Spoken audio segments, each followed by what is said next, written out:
تعلیم کو تربیت سے الگ کیوں کیا گیا ہے؟ یہ سوال ہمارے معاشرتی زوال کی ایک بڑی وجہ کو بے نقاب کرتا ہے۔ مثالی یا ترقی یافتہ معاشروں میں تعلیم اور تربیت ایک دوسرے سے جدا نہیں ہوتے۔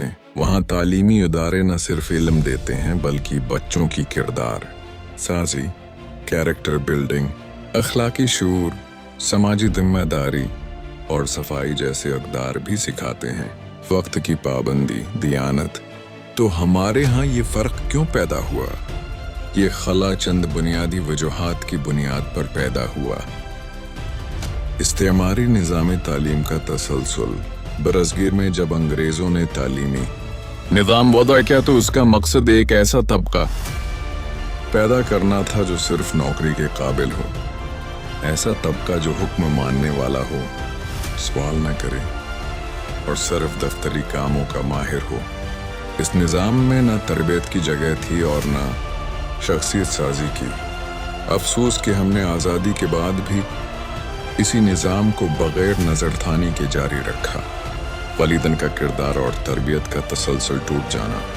پہلے گھروں میں بچوں کی تربیت نانی دادی و دین اور بزرگوں کی صحبت میں ہوتی تھی۔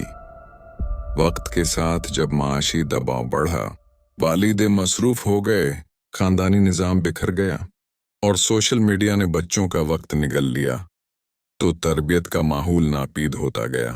بدقسمتی سے اس خراب تعلیمی اور تربیتی نظام کی وجہ سے جن بچوں کی نہ تعلیم مکمل تھی اور نہ تربیت، آج وہی بچے والدین بن چکے ہیں۔ جب ایک نسل خود تربیت یافتہ نہ ہو تو وہ آگے نئی نسل کی تربیت کیسے کرے گی؟ کیوں یہ خلا وقت کے ساتھ نسل در نسل بڑھتا جا رہا ہے؟ اساتذہ کی تربیت کا فقدان۔ اساتذہ کسی بھی قوم کی ریڑھ کی ہڈی ہوتے ہیں، لیکن آج بہت سے اساتذہ خود تربیت یافتہ نہیں۔ ان کے پاس نہ وقت ہوتا ہے، نہ وسائل، اور نہ ہی بعض اوقات جذبہ کہ وہ بچوں کی شخصی اور اخلاقی تربیت کریں۔ جب استاد خود کردار سازی سے خالی ہو تو وہ صرف رٹا لگوا سکتا ہے، راہ نہیں دکھا سکتا۔ تعلیم کے مقاصد کی غلط ترجیحات۔ ہم نے تعلیم کو محض اچھے نمبر اور اچھی نوکری کا ذریعہ بنا دیا ہے۔ تعلیم کی اصل روح یعنی انسان سازی، سوچنے کی صلاحیت، فیصلہ سازی اور سچائی کا شعور کہیں پیچھے رہ گئی ہے۔ جب مقصد صرف ڈگری ہو تو تربیت غیر ضروری معلوم ہونے لگتی ہے۔ ترقی یافتہ ممالک میں کیا ہوتا ہے؟ ان ممالک کے تعلیمی نصاب میں کردار سازی، سماجی رویے، وقت کی پابندی، ٹیم ورک، اخلاقیات اور کمیونٹی سروس جیسے عناصر لازمی شامل ہوتے ہیں۔ وہاں صرف آئی کیو ذہانت تو نہیں بلکہ ای کیو جذباتی ذہانت پر بھی زور دیا جاتا ہے۔ بچے کو انسان بننے کی مشق دی جاتی ہے، محض روبوٹ نہیں بنایا جاتا۔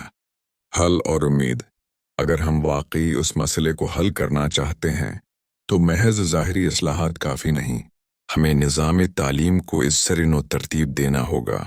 ایسا نصاب تشکیل دینا ہوگا جو نہ صرف علم دے بلکہ تربیت بھی کرے۔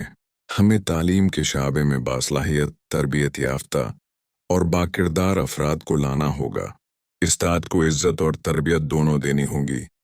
نصاب میں اخلاقیات، سماجی خدمت اور عملی زندگی کی مہارتوں کو شامل کرنا ہوگا۔ اگر آج ہم اپنے تعلیمی نظام کی سمت درست کر لیں تو آنے والی نسل جو 20 سال بعد والدین اور اساتذہ بنے گی، نہ صرف تعلیم یافتہ ہوگی بلکہ تربیت یافتہ بھی ہوگی۔ تب جا کے ایک باکردار، باشعور اور کامیاب معاشرہ تشکیل پائے گا۔